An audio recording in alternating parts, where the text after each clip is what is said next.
Hi friends, good evening.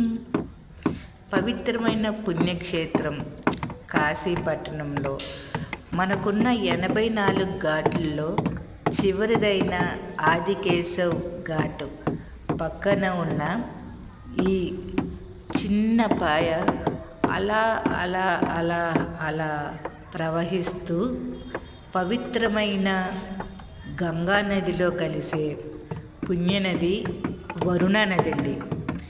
Hussey పేరుతో ఏర్పరిచిన first ghat అయిన హస్సీ ఘాట్ హస్సీ నది అక్కడ గంగా నదిలో కలవడం వల్ల మనకి వరుణ ప్లస్ హస్సీ రెండిటి కలయికతో వారణాసి అనే పేరు వచ్చిందన్న విషయం మీకు తెలుసని అనుకుంటున్నా. నా వీడియో నచ్చితే లైక్ కొట్టండి, షేర్ చేయండి, సబ్స్క్రైబ్ చేసుకోండి. Thank you.